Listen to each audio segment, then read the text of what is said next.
Olá, meu aluno concursando. O tema da aula de hoje é Estatuto dos Servidores Públicos Civis da União, Lei 8.112 de 90. Dentro do Estatuto dos Servidores Públicos Civis da União, nós vimos que todo estatutário tem um cargo público. Todo cargo público, obrigatoriamente, tem que ser instituído por lei. Lei em sentido formal.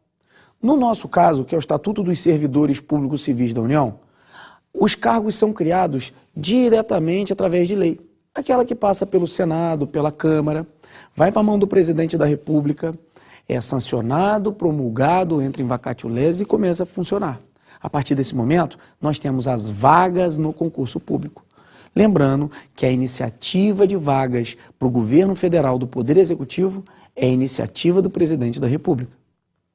Tanto para as formas de provimento de cargo público, quanto também para as formas de vacância, nós temos várias técnicas e nomenclaturas do direito administrativo.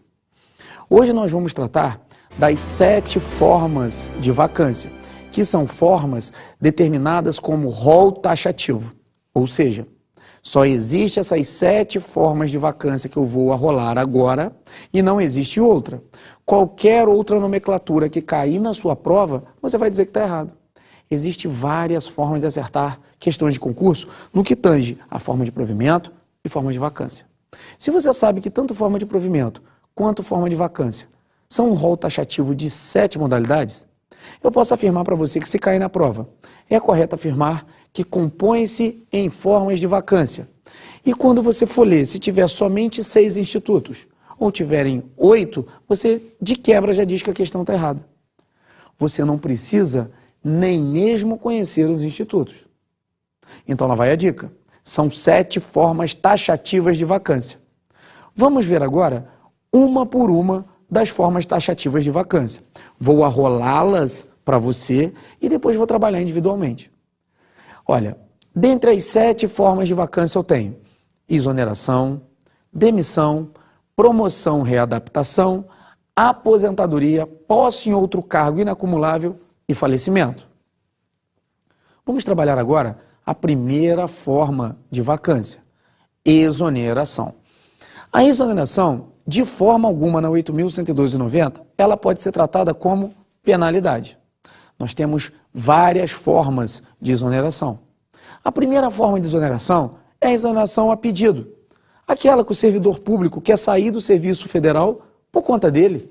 Ele chega no RH de qualquer órgão do governo federal e diz: olha, eu quero ser exonerado, eu quero sair do governo federal.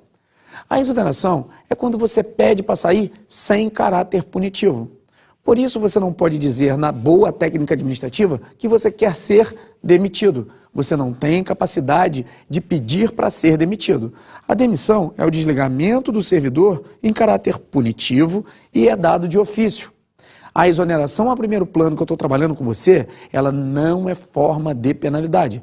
Ela constitui na primeira forma de vacância. E eu acabei de dizer que a primeira forma de exoneração é a pedido. Exemplo, você é servidor público e está ganhando 10 mil reais por mês. Um belo dia você vai na loteria e faz o joguinho, faz a Mega Sena. De repente você ganha 10 milhões de reais. Para que trabalhar no governo federal se você já é milionário? Você chega e fala, olha, não é mais meu interesse trabalhar no governo federal, e você perde a exoneração. Primeira forma. Segunda forma de exoneração é a forma de exoneração de ofício. Nessa modalidade, nós temos exoneração de servidor estável e de servidor não estável. Eu vou falar para vocês a novidade que foi introduzida com a Emenda Constitucional 19 de 98. A Emenda Constitucional 19 de 98, que trouxe o princípio da eficiência, abriu a possibilidade de 2 situações de exoneração de servidor estável. Até 1998, não existia essa situação. O servidor ganhava estabilidade e só poderia ser demitido após a vinda da Emenda Constitucional 19 de 98, que foi chamada Reforma Administrativa, que veio inserindo o princípio constitucional da eficiência. Ocorreu a possibilidade da exoneração de 2 formas. Exoneração de servidor estável por excesso de despesa com o pessoal e exoneração de servidor estável por falta de desempenho avaliada em avaliação periódica de desempenho.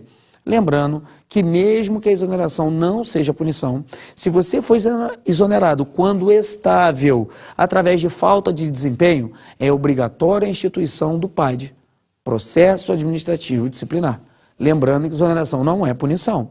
Existem outras formas de exoneração. Por exemplo, se você não entrar em exercício no prazo legal. O exercício do prazo após a posse é 15 dias. O servidor nomeado que não toma posse torna-se sem efeito a nomeação. O servidor empossado que não entra em exercício, ele é exonerado e não constitui penalidade. Outra forma são cargos de livre nomeação e livre exoneração. Eu nomeio a hora que eu quero e exonero a hora que eu quero. Esses cargos jamais ganham estabilidade no serviço público. Então, a exoneração pode se dar de ofício e pode se dar a pedido. A exoneração de ofício pode ser de servidor estável e pode ser também de servidor não estável. Vamos tratar agora a modalidade demissão. A demissão é o desligamento do servidor público obrigatoriamente em caráter de penalidade. Se você é demitido, você é desligado dos quadros da administração pública federal e o seu cargo fica vago. Outra pessoa poderá ocupar. Vamos trabalhar agora duas formas de vacância bem conhecida: promoção e readaptação. A promoção não é a troca de cargo na administração pública federal. A troca de cargo na administração pública federal foi decretada inconstitucional. Não se troca cargo sem concurso público. A troca de cargo, que é considerado o acesso ou ascensão, foi declarada inconstitucional. A promoção é a mera troca de nível ou troca de classe, sempre dentro do mesmo cargo. Se você faz um concurso para a Polícia Federal e entra na terceira classe, naturalmente, uma hora você vai continuar agente da Polícia Federal e pular para a segunda, primeira e classe especial. Essa mudança de classe, ela é classificada como sendo promoção. Só que os cargos públicos são determinados por lei, pagos pelos cofres públicos com determinação própria. Então, quando você abre novamente, cria novas vagas, por exemplo, para agente da Polícia Federal, você cria para agente da Polícia Federal terceira classe. Agente da Polícia Federal, segunda classe. São outra classificação de cargo. Toda vez que você sai de uma classe e entra para outra dentro do mesmo cargo, gera tanto provimento na classe de cima como vacância na classe de baixo. Por isso, promoção é classificado como uma forma de provimento e como uma forma de vacância. Então, promoção pode ser classificada como uma forma híbrida. Readaptação. Readaptação é a limitação física ou mental do servidor, que pode ser readaptado em outro cargo, que o cargo tenha compatibilidade das atribuições, mesmo nível escolar, e que tenha remuneração compatível com o cargo. Ou seja, o servidor público que tem uma limitação física ou mental, ele não troca de cargo, mas ele pode trocar de função. Um exemplo para que você entenda bem. Imagine que um escrivão da Polícia Federal tem uma limitação física ou mental, LER, lesão por esforço repetitivo. As funções do cargo de escrivão dizem que ele tem que entrar no Serviço Público Federal e dar andamento no inquérito. Ele tem que digitar o inquérito policial. Imagine tentar digitar com LER, lesão por esforço repetitivo. Não dá, gerou uma limitação ao servidor. Nessa situação, o servidor público federal vai ser colocado em atestado médico, ou seja, vai ter uma licença para tratamento de assunto médico. Nessa situação, o servidor pode ficar até 24 meses de licença médica. Após o prazo de 24 meses, ele tem duas situações. Primeira, aposentado por invalidez. Segundo, readaptado em outro cargo que comporte a limitação física ou mental do servidor. Se você for pensar, o escrivão não consegue digitar, mas ele consegue puxar o gatilho. Ele consegue dar andamento nos processos normalmente, sem que a lesão afete as funções do cargo dele. Então, você vai ter um escrivão desenvolvendo a função de um agente. O que conta para fins de vacância ou de provimento é a função. O que conta é se o servidor está ou não desempenhando a função. Nessa situação, o escrivão vai sair da função de escrivão, então gerou uma vaga, e vai entrar na função de agente, gerou um provimento. Por isso eu digo para você que tanto promoção quanto readaptação são tanto formas de provimento como formas de vacância. São consideradas as formas híbridas. A aposentadoria. A aposentadoria é o desligamento do servidor que ele vai para caráter de inatividade. O servidor, quando vai para a inatividade, ele não leva o cargo público. O cargo fica. com determinação própria e pago pelos cofres públicos. Outra pessoa vem e vai ocupar o cargo na situação de aposentadoria do servidor. Então, a aposentadoria é uma forma taxativa de vacância. Vamos aí pular a sequência de posse em outro cargo inacumulável e vamos passar para falecimento. O falecimento não tem muito problema. Faleceu, por mais que você queira, por mais que você ame, por mais que você goste, você não leva o seu cargo para o túmulo. O seu cargo vai ficar para outra pessoa e você vai falecer. Lógico, eu vejo várias pessoas dizerem, e o engraçado não é isso. O engraçado é que provas da CESP-UNB costumam dizer que com o falecimento se exaure o cargo público. Não, não se exaure. O que as bancas querem enganar você é dizer que quando o servidor morre, o cargo se exaure, para de existir. Essa questão está errada. Foi cobrada 2 vezes em 2010. Com o cargo público, o falecimento não exaure o cargo. O dono do cargo faleceu, o cargo permanece. Então passamos aí mais uma forma de vacância. Vamos agora trabalhar posse em outro cargo inacumulável.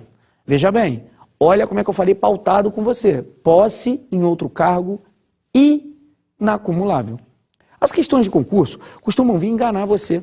Ela costuma dizer, é correto afirmar que configura uma forma de vacância de cargo público, segundo a 8.112 de 90, a posse em outro cargo acumulável.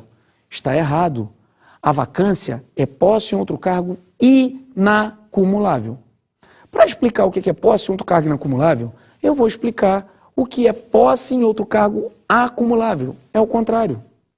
Posse em outro cargo acumulável é quando a própria Constituição Federal deixa você trabalhar em 2 cargos. Deixa você ser nomeado nos 2, tomar posse nos 2, entrar em exercício nos 2 e inclusive aposentar nos 2. Essas são formas taxativas. O artigo 37 prevê 3 formas e o artigo 38 prevê uma forma. No artigo 37 é previsto que você pode acumular 2 cargos de professor.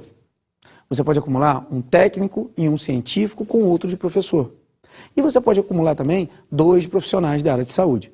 Lembrando que até bem pouco tempo não era 2 profissionais da área de saúde. O texto antigo dizia 2 de médicos, 2 cargos privativos de médicos. Isso não vale mais. Hoje é 2 de professor, um técnico científico com outro de professor.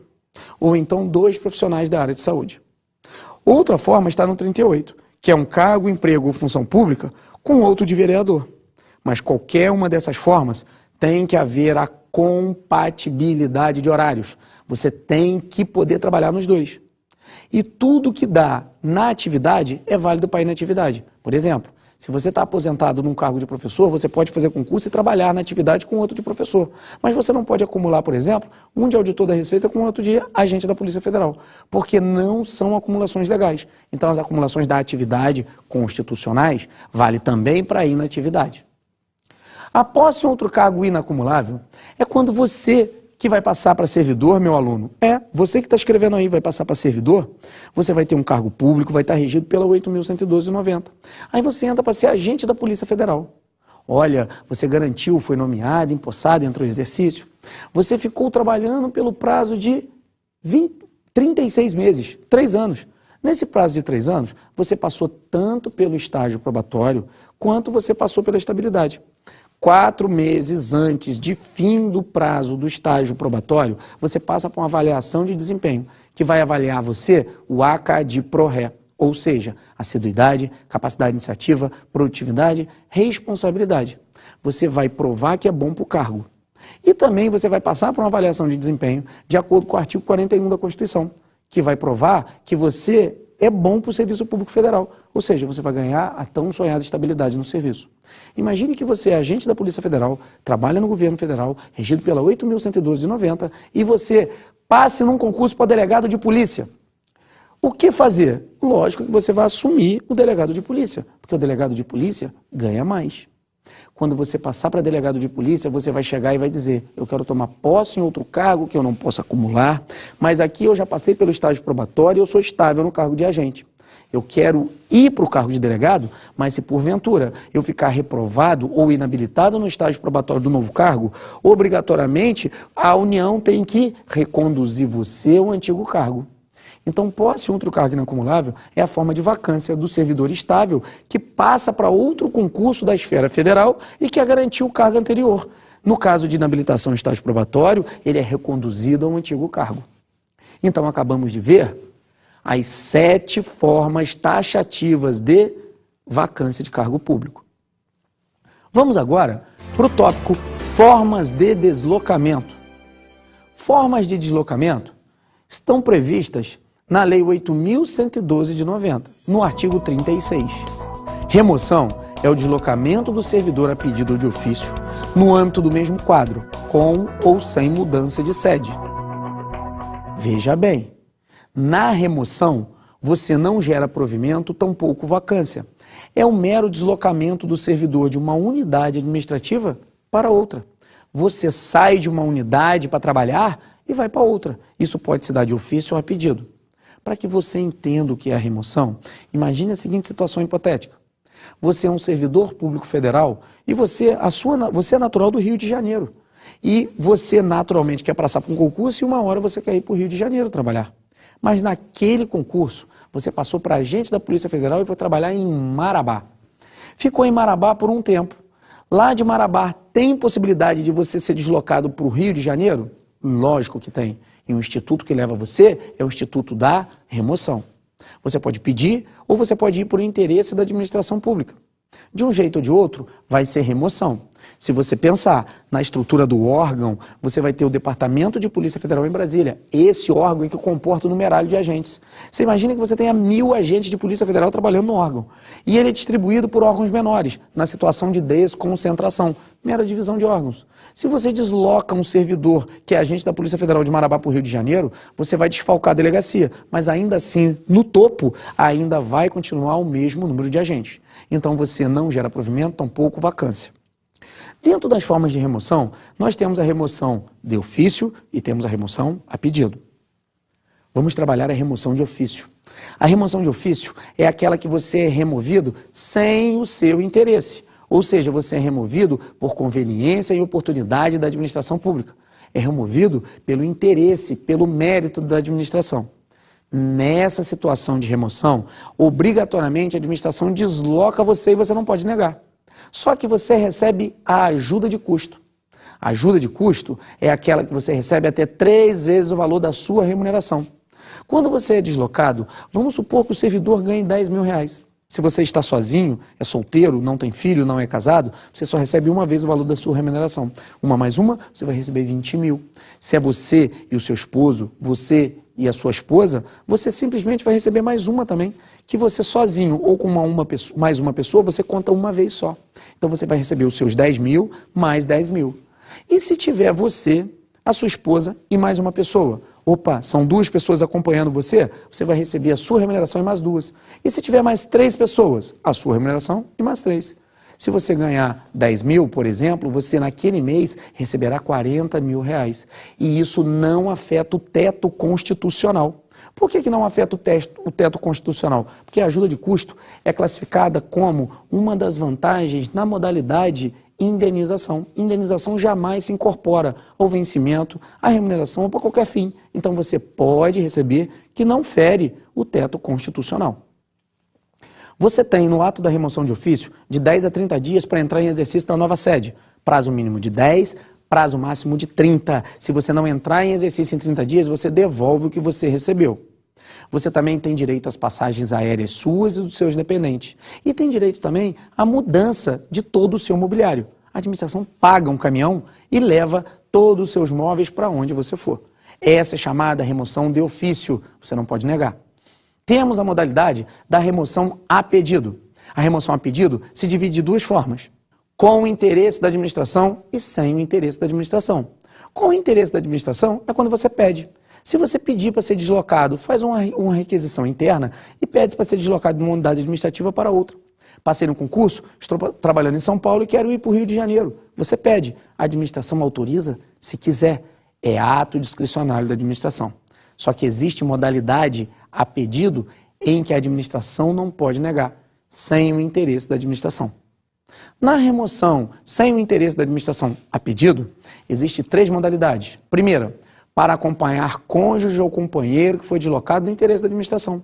Se o seu companheiro ou cônjuge foi deslocado no interesse da administração, você pede para ser deslocado e a administração não pode negar. Imagine que você passe por um concurso público e vá trabalhar em Porto Velho, Rondônia. E a sua esposa passe num concurso público e vai trabalhar no Rio de Janeiro, capital. Imagine que a sua esposa seja removida de ofício para outra localidade do território nacional. Você que está em qualquer localidade pede para acompanhar e a administração não pode negar. Lembrando que quem recebe ajuda de custo é ela, porque ela está sendo removida de ofício. Remoção a pedido jamais gera ajuda de custo. Lembrando também que nós temos decisões do STJ e do STF acerca desse assunto. Vamos agora entender a remoção sem o interesse da administração, ou seja, que a administração não pode negar, que você pede, sendo a segunda modalidade, para tratamento de saúde de pessoa da família. Imagine que você trabalha na Penitenciária Federal de Catanduvas, no Paraná. Imagine que você é um agente penitenciário federal, regido pela 8.112/90. Imagine que o seu pai mora no Rio de Janeiro e que o seu pai está com uma doença terminal. Você, que é servidor, vai pedir para ser deslocado para a capital do Rio de Janeiro. A administração vai mandar uma junta médica oficial que vai analisar a situação do seu pai. O seu pai tem que estar nos seus assentamentos funcionais e você tem que pedir para ser deslocado. Nessa situação, a administração não pode negar. Ela é obrigada a remover você. Aí você pergunta para mim, e se a administração não remover? Se a administração não remover, gerou um direito líquido e certo seu, porque a própria lei determina isso. Você entra com mandado de segurança e com certeza a administração vai remover você. A terceira forma de remoção a pedido é em que a administração não pode negar. Ou seja, sem o critério da administração, é quando o número de interessados for superior ao número de vagas. Ou seja, concurso de remoção. O concurso de remoção não é um concurso como o concurso público, que você vai ter que fazer uma prova. São critérios discricionários que a administração pública coloca, aonde vai balizar quem vai ser removido ou não. Um bom exemplo é você ter como ideia vários servidores públicos que estão no norte do país. Vamos dar como exemplo Porto Velho, em Rondônia. Imagina que tenha 10 servidores em Porto Velho, em Rondônia, e abriu 4 vagas para trabalhar em Natal, Rio Grande do Norte. Obviamente, todos ou quase todos vão querer ser removidos. Só que tem 10 servidores com interesses de ir e 4 vagas. Então a administração coloca critérios objetivos. Exemplos. Tempo de exercício, o servidor que está trabalhando há mais tempo, o servidor que não falta, o servidor que não deu atestado médico, o servidor que não está respondendo processo administrativo, pode colocar critérios até mesmo chegar à base da idade. Aquele que tenha maior idade será removido no critério de desempate. Então nós vimos aí as formatações de remoção, que é a primeira forma de deslocamento. A segunda forma de deslocamento é a redistribuição. A única coisa que você, meu aluno, tem que saber da redistribuição é que a redistribuição é classificada como forma de deslocamento, que ela não gera provimento e não gera vacância. A explicação da redistribuição, ela não adianta para você em fins de concurso público, porque ela nunca cai a teoria na questão. Ela sempre cai perguntando se redistribuição é forma de deslocamento ou redistribuição é forma de provimento ou forma de vacância. Você sabe que a forma de vacância são 7 taxativas, que a forma de provimento são 7 e que a forma de deslocamento eu estou te dando 2. Eu expliquei toda a modalidade de remoção e agora eu estou dizendo que o importante da redistribuição é você saber que junto à remoção, ela é forma de deslocamento, não gera provimento, tampouco gera vacância. Vamos agora para o próximo tópico. Direitos e vantagens dos servidores públicos federais. Para tanto, eu vou explicar para você o sistema remuneratório. A remuneração do servidor, o vencimento do servidor e os proventos dos servidores, assim como os subsídios, são classes que cada modalidade vai receber de forma diferente. Vou começar explicando para você o que é o vencimento. O vencimento, de acordo com a boa técnica administrativa, é considerado como se fosse vencimento básico. Se você pegar o seu contra-cheque, você quando entrar para ser servidor público federal, você vai ver que aquele vencimento que vem escrito vencimento básico é a base. Vencimento básico não comporta as gratificações e os adicionais. A remuneração é a junção do vencimento básico mais as gratificações mais os adicionais que vão perfazer o todo. você vai ver que quem recebe provento é a prestação pecuniária recebida pelo servidor inativo. Se você está aposentado, você não tem remuneração, você não tem subsídio, tampouco tem vencimento. Você é aposentado, recebe proventos. Subsídio. Subsídio é classificado como parcela única. Você sabe que o subsídio, pela Constituição Federal, ele pode ser pago de várias formas. Ele pode ser de forma obrigatória ou de forma facultativa. De forma obrigatória é para algumas classes e carreiras. Por exemplo, os agentes de natureza política obrigatoriamente devem receber através de subsídio, que é parcela única. Algumas carreiras, como Polícia Federal, Rodoviária Federal, Receita Federal, obrigatoriamente têm que receber através de subsídio. Os juízes e outros membros do Ministério Público também têm que receber através de subsídio. Agora, é facultativo aqueles cargos escalonados em carreiras. Ali, a administração pública pode ou não pagar através de subsídio. Temos que colocar também em mente que nenhum servidor receberá menos que uma remuneração do salário mínimo, ou seja, nenhum servidor receberá remuneração inferior a um salário mínimo. Temos que tomar cuidado nesse ponto, porque o texto anterior da 8.112, que mudou há pouco tempo, dizia que ninguém receberia menos do que um vencimento básico, correspondente a um salário mínimo. Então esse texto de lei é importante, porque ele cai consecutivamente nas questões de concurso, até porque houve mudança legislativa. Vamos começar a trabalhar então a noção de vantagens. Nós temos 3 tipos de vantagens: indenizações, gratificações e adicionais. As indenizações, elas jamais se incorporam ao vencimento ou remuneração. As gratificações e adicionais podem ou não se incorporar dependendo de lei que estipule essa situação. Vamos olhar as modalidades de indenização. Nós temos a ajuda de custo, as diárias, os transportes e o auxílio moradia. Vamos trabalhar a primeira, ajuda de custo. Ajuda de custo, eu já trabalhei com você na remoção. É quando o servidor é removido de ofício de uma localidade para outra. Ele recebe até 3 vezes o valor da remuneração dele. Nós temos as diárias. As diárias são pagas no deslocamento do servidor em caráter temporário. Se o servidor não fica de pernoite, ou seja, ele vai e volta no mesmo dia, ele recebe meia diária, 50% do valor da diária. Se ele pernoita, ele recebe 100% do valor da diária. Ele tem 5 dias para devolver as diárias se elas forem pagas irregularmente. A indenização de transporte é dada, por exemplo, ao oficial de justiça. Ele desenvolve o serviço da administração pública em carro particular. Então ele trabalha durante o mês e recebe a indenização um mês após. Temos também o auxílio moradia. O auxílio moradia é pago para o servidor que é deslocado no interesse da administração e ele tem função gratificada, ou seja, função de confiança. Ele exerce um cargo de chefia na administração pública federal. Esse auxílio moradia é pago no interstício de 8 anos a um intervalo de 12, ou seja, em 12 anos consecutivos, a administração paga 8 anos por servidor. Os 4 anos faltantes, quem banca é o servidor do próprio bolso. Imagine que você comece a receber o auxílio moradia no ano de 2000. A administração vai pagar para você até 2008. De 2008 a 2012, quem paga é você. Depois de 2012, o lapso começa a contar normalmente. Você vai trabalhar mais 12 anos, os primeiros 8 anos, quem paga é a administração. Os outros 4, quem paga é você. O importante é que essas 4 modalidades de indenização não se incorporam jamais ao seu contra-cheque. Você recebe uma vez a título de indenização. Vamos passar agora para as modalidades de gratificação. Existe a primeira modalidade de gratificação, que é o exercício da função de comissão ou função de confiança. É aquele que você recebe por um cargo de chefia, mas para receber função de confiança, obrigatoriamente você tem que ser servidor de caráter efetivo. Temos também a gratificação natalina, que você recebe 1/12 por mês trabalhado. Temos aí o encargos de cursos e concursos. Essa foi a última gratificação a entrar no bojo da 8.112,90.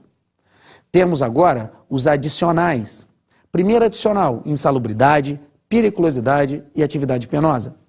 O importante desses adicionais é você saber que eles não podem ser pagos em duplicidade. Se você, por exemplo, tem direito ao adicional de insalubridade, periculosidade e penosidade, o servidor tem que escolher o patamar e pegar um só, não pode pagar dobrado. A Constituição veda. Nós temos os adicionais de hora extra trabalhada, que é o extraordinário, e temos também o adicional noturno.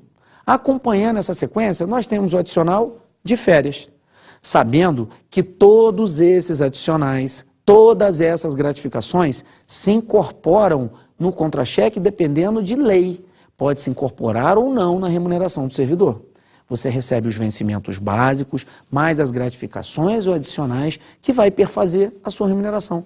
Lembrando que a indenização jamais pode incorporar. A indenização, ela não entra compondo o vencimento básico para virar remuneração. Nem no seu contra-cheque ela entra. Ela é paga de outra forma, ela paga por fora para o servidor público. E não entra os encargos da Receita Federal nas indenizações. Então, gratificações adicionais se incorporam e indenização jamais se incorpora. Dessa forma, nós vimos formas de vacância, formas de deslocamento, passamos pela remuneração e vimos as vantagens do servidor. Vimos as indenizações, gratificações adicionais. Esse ponto é um ponto fundamental e é importante que você leia o bojo da Lei 8.112 de 90. Leia com atenção, sublinhe as partes mais importantes e você pode ter certeza, acompanhando essa aula, a sua questão de concurso está garantida, consequentemente, a sua aprovação em um concurso público. Fica com Deus, bons estudos e continue acompanhando as videoaulas. Um abraço e lembre-se, não se estuda para passar, se estuda até passar. Bons estudos!